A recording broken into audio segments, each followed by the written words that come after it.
Hi everyone, Alyssa here from Tsunami Self Defense Systems. I'm here with Robert. That's me. Hello. And today we're going to talk to you about avoidance. This is part 1, more parts to come. Part 1 of avoidance. So avoidance is one of the 7 key areas that make up true self-defense, all-encompassing self-defense program. And avoidance is a huge topic. So if you've been to any of our trainings or classes or seminars, you've heard us talk about avoidance, and we usually go through the list of 7 areas quickly to get to whatever the topic is that night. When we talk about avoidance in those seminars and classes and trainings, we'll say it is, all-encompassing. It's de-escalation. It's escape. It's evading. It's all of it, and it is. The biggest thing I would think, and jump in here whenever you want to, but the biggest thing when I think of avoidance is having a good, solid, healthy relationship with your intuition. And that's kind of where we're going to go with today's topic. Being very intuitive and listening to that intuition is critical. Yeah, for sure. Boundaries too, I think, are a big part of that. Boundaries. Understanding your own boundaries. Yeah, boundary setting for sure. All right. So we're not going to talk about de-escalation or escaping or anything like that right now. We're going to talk about that something doesn't seem right about a person or place, and that internal dialogue's happening with yourself, and you should be like, I don't feel right about that dude's trouble, or this place gives me the creeps. Whatever it is, you need to act on that. So one of the things we teach at a lot of colleges and universities, some high schools, and when we are at schools, institutes of higher learning, we'll talk to the students about like partying and going off campus or even partying on campus. And yeah, that does happen, right? That actually does occur.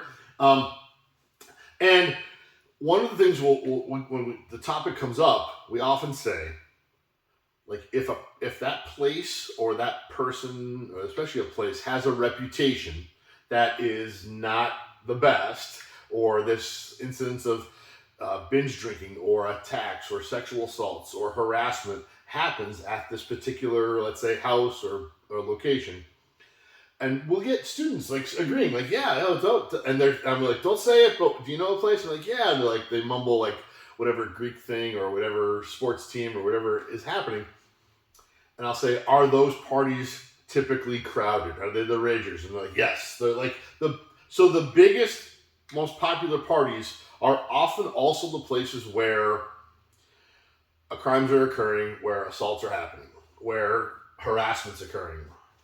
Yeah. Yeah, and I mean, I just said off camera a few minutes ago, like, party life finds a way in college. Say that again. Party life finds a way. Yes. I'm not out of college too long. The college that I attended did not have Greek life, but that did not stop the various, athletic houses from popping up, having these huge ragers.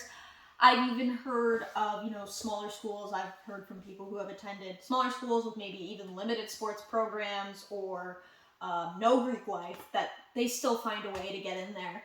And is it part of the college experience for some people? Sure.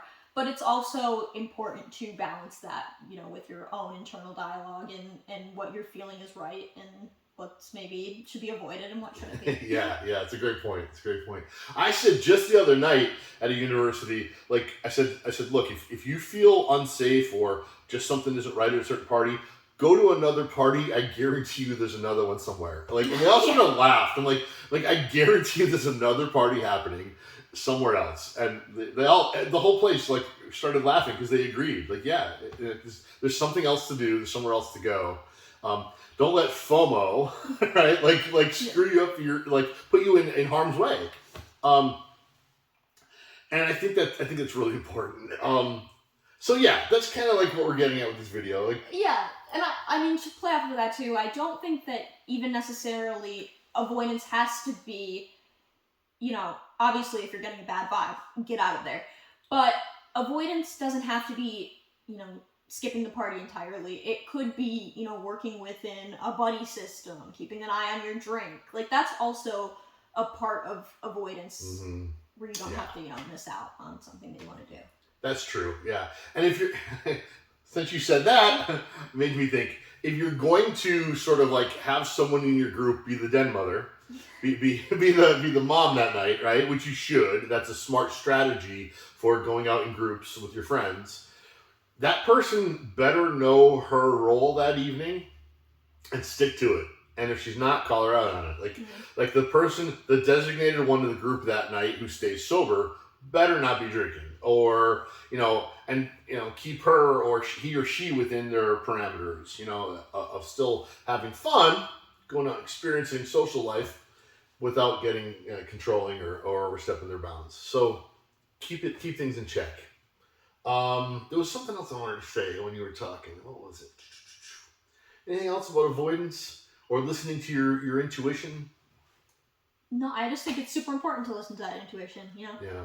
It's there for a reason, so ignoring it isn't the best thing. Oh, exactly. Yeah. Truly trust it. It is your first that gut feeling, that link between your gut and your brain, is that internal voice is going to keep you safe. Don't ignore it. Listen to it always, and it'll help guide you through the right decisions. Cool. All right. Thank you. Give us plugs. Tell them to like this video, share it, and hit the bell on YouTube. Yeah, like this video.